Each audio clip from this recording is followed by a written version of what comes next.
Bonjour à toutes et à tous, j'espère que vous allez bien. Je suis heureuse de vous retrouver dans le podcast RBK Média L'Actu, le podcast qui décrit toute l'actualité santé, bien-être, parentalité, sexualité, vie sociale.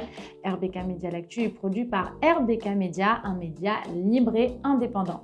Comme vous le savez, ce mois-ci, on axe tout sur Octobre Rose et aujourd'hui, j'interviewe le docteur Macagno Alban qui est cancérologue. Bonjour Alban. Bonjour Rebecca. Merci d'avoir accepté de nous recevoir dans ton cabinet aujourd'hui. Merci à toi de m'accorder cet entretien. Effectivement, on est ici dans mon cabinet de consultation au centre de cancérologie à Marseille, à Clerval, où j'exerce préférentiellement. Donc c'est l'occasion, merci de parler d'Octobre Rose, surtout un moment de sensibilisation. On va parler beaucoup de prévention, des progrès qui ont été faits en cancérologie et en cancer du sein. Il y a beaucoup de choses, voir où on en est.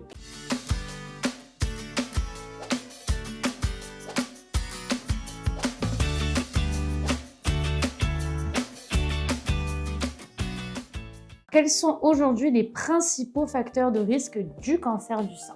Alors, il n'y a pas un seul facteur de risque, il y a plusieurs facteurs de risque. En fait, le cancer du sein, c'est une maladie qui est multifactorielle. Alors, le premier facteur de risque, c'est l'âge. Plus la population vieillit, plus le risque de cancer est important.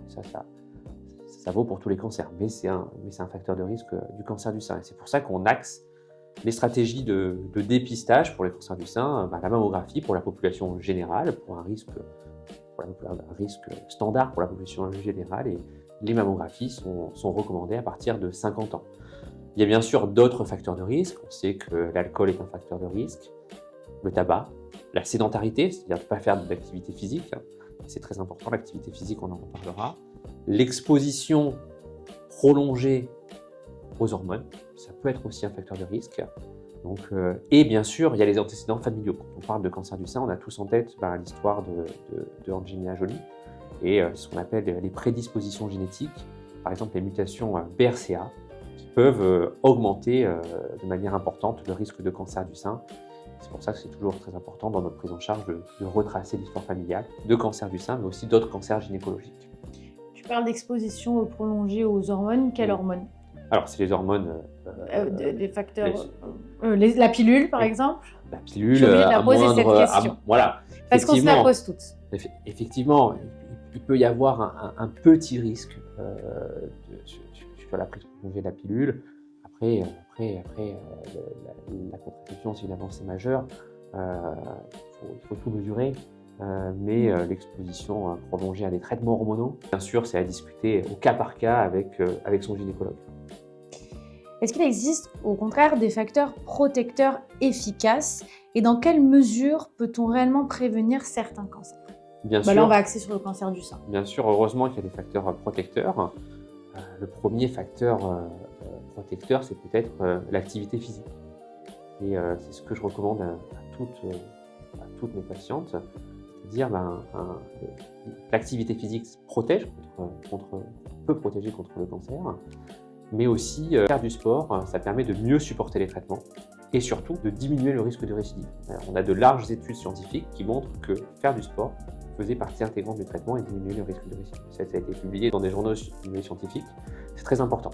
Après, il y a avoir une alimentation équilibrée, la lutte contre la sédentarité sont les principaux facteurs protecteurs. Diminuer la consommation d'alcool, de tabac, ça c'est les principaux facteurs protecteurs. Ça protège contre le cancer, mais ça permet aussi d'avoir une meilleure santé globale. Et est-ce que l'allaitement est considéré comme un facteur protecteur? C'est une très bonne question. C'est un facteur protecteur, c'est un petit facteur protecteur, et l'allaitement, effectivement, ça a été démontré comme un facteur protecteur. Est-ce qu'on peut parler de plusieurs cancers du sein? Quelles sont les principales différences entre les types de cancers? Alors, effectivement, c'est une très bonne question. Il y a plusieurs cancers du sein.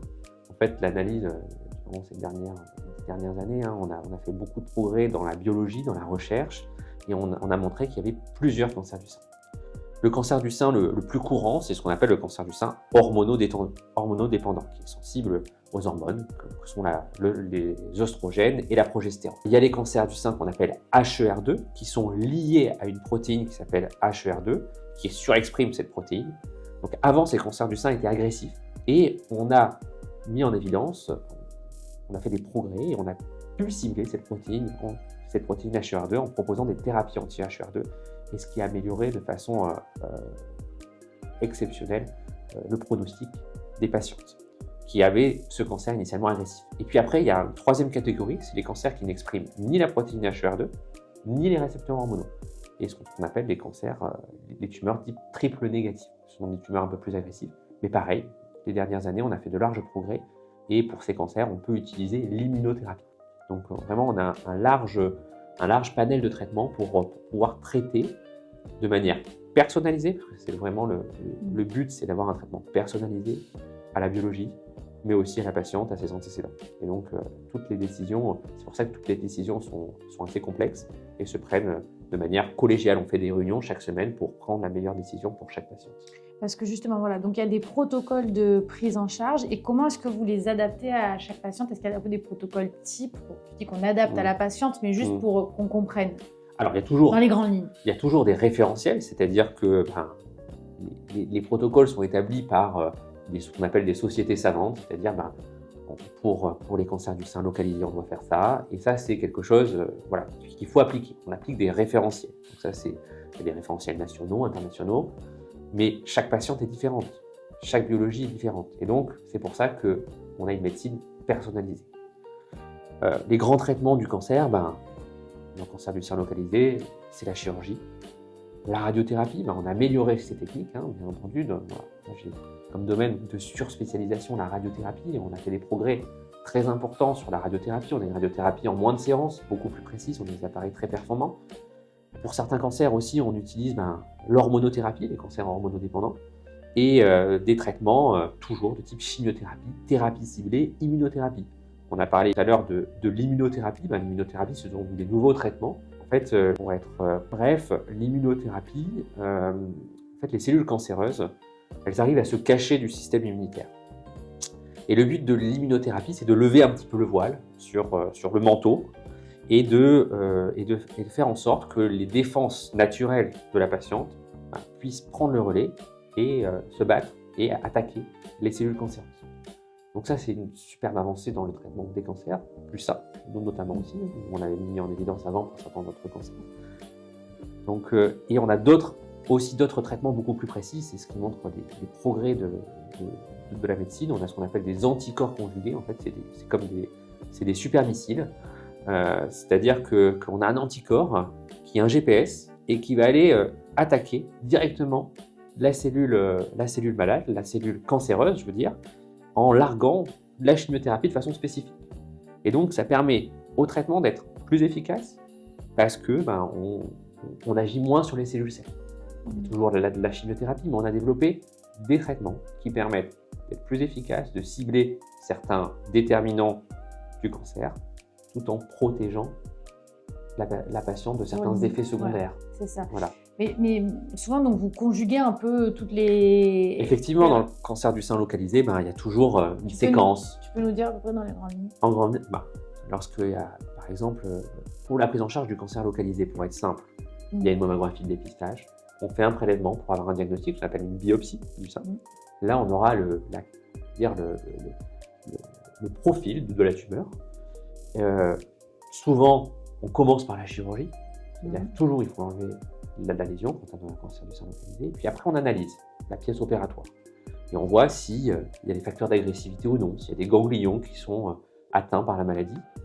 Donc, dans la plupart des cas, il y a de la radiothérapie, pratiquement tout le temps. Juste après la chirurgie. Combien de temps après à peu près? C'est un mois après. Okay. Et s'il y a des facteurs d'agressivité, souvent il y a une chimiothérapie quand même avant la radiothérapie. D'accord, donc si c'est agressif, c'est pas obligatoire qu'on mette de la chimio? Pas obligatoire. Et de plus en plus, en fait, comme on est sur une médecine personnalisée, on va analyser au mieux la pièce opératoire, on a des tests qui permettent de nous dire s'il y a un véritable bénéfice de la chimiothérapie. En fait, maintenant, on utilise beaucoup moins la chimiothérapie qu'avant parce qu'on sait vraiment quand c'est important. On ne va pas prendre de risques s'il y avait vraiment des facteurs d'agressivité comme des ganglions ou une tumeur agressive, mais des fois, on est dans des lésions un peu frontières.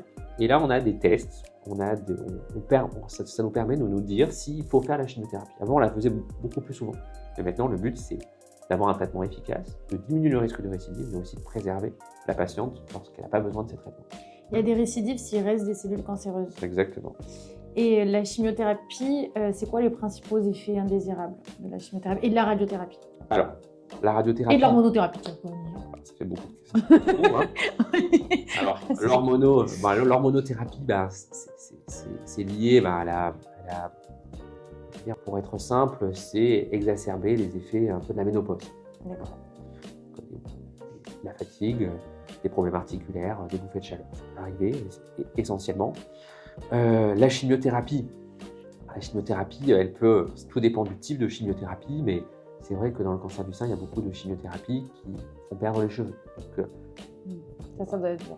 C'est compliqué pour l'image. Donc, après, il y a la baisse des défenses immunitaires, il y a des nausées, ce sont des chimiothérapies. Après, on surveille le cœur souvent. La chimiothérapie peut agir sur tous les organes. On doit avoir une vision un petit peu de l'ensemble du corps. Et la radiothérapie, c'est un traitement local, donc c'est des effets secondaires plutôt locaux. C'est des rayons qu'on envoie sur le corps. C'est ça, c'est des rayons de haute énergie qu'on fait après la chirurgie pour prévenir le risque de récidive. Et principalement, on a fait beaucoup de progrès, mais principalement, il y a une rougeur comme un coup de soleil pendant le traitement de radiothérapie. Et après, il peut y avoir un tissu, ce qu'on appelle cicatriciel, qu'on appelle la fibrose. Mais c'est essentiellement les effets de la radiothérapie au niveau du sein. Et le traitement de la chimio, c'est à l'hôpital, toujours? Ça peut être à la maison? Alors, on fait de plus en plus de traitements à la maison, parce qu'on a de plus en plus de traitements oraux du cancer, de thérapie ciblée. Mais la chimiothérapie, ça reste un traitement qui doit s'effectuer dans un cadre hospitalier. On fait ce qu'on appelle de l'hôpital de jour, il n'y a pas d'hospitalisation, les patients viennent généralement sur une demi-journée, sur quelques heures, et puis ils repartent à la maison. Est-ce qu'on, chez les femmes jeunes, on bloque leur cycle? Alors, ou pas? Effectivement, il peut y avoir... Est-ce qu'il y a des méthodes justement pour... Est-ce qu'on conseille par exemple la congélation des ovocytes ou je ne sais pas, qu'est-ce qui a été mis en place à ce niveau-là? Parce que j'imagine qu'une grossesse, elle n'est pas envisageable. Pendant le traitement. Après, chaque femme jeune a des consultations dédiées, ce qu'on appelle en onco-fertilité. C'est-à-dire qu'on a des réunions spécifiques pour la prise en charge des patientes jeunes, pour, si elles n'ont pas d'enfants et si elles ont un désir de grossesse plus tard, pour préserver la fertilité. Parce qu'on sait que les traitements qu'on donne, surtout que ce soit la chimiothérapie ou d'autres traitements, peuvent avoir un impact très important sur la fertilité. Et donc ça, c'est très important d'en parler. On en parle souvent avec les patientes et on a des consultations ce qu'on appelle en onco-fertilité qui sont dédiées à la préservation de celles. Ça peut passer effectivement par la cryoconservation d'ovocytes. Il y a plein de choses. Et ça, on le fait avant de débuter les traitements. Et donc justement, est-ce qu'il y a de plus en plus de femmes jeunes qui ont malheureusement le cancer du sein? Oui. Et jeunes, quel âge? Oui, il y en a de plus en plus. Malheureusement, à partir de 25 ans, 30 ans, 35 ans, 40 ans, il y a de plus en plus de patientes jeunes. Et c'est dû à quoi? Probablement certains facteurs environnementaux. On ne sait pas trop. Il faut encore qu'on avance sur les facteurs de risque. Après, c'est une question récurrente des patientes. Pourquoi j'ai ce cancer? C'est difficile de répondre à cette question. Il n'y a pas de facteur. Dans la plupart des cas, il n'y a pas de facteur de prédisposition, il n'y a pas de facteur de risque. Et surtout, il ne faut pas culpabiliser parce que il y a des choses qu'on peut pas. Il n'y a pas de facteur de risque. On va terminer par quelle place toi tu accordes donc à l'accompagnement global, donc vraiment global de la patiente, mais notamment le support psychologique. Tu parlais de nutrition, micronutrition dans le parcours de soins. Vous êtes une équipe donc pluridisciplinaire, mais comment ça se passe? Alors c'est très important parce que le cancer c'est avant tout une maladie du corps, mais ça affecte beaucoup de déterminants de la vie sociale, la vie psychologique, la vie sexuelle. Ça affecte tous les domaines. Donc, il faut prendre en charge la patiente dans sa globalité. Donc, c'est très important d'avoir de l'aide, d'avoir un accompagnement en proposant dès le début de la prise en charge un accompagnement social, psychologique, esthétique. On a aussi également les traitements vont entraîner une perturbation de l'image du corps, notamment la perte des cheveux, la chirurgie.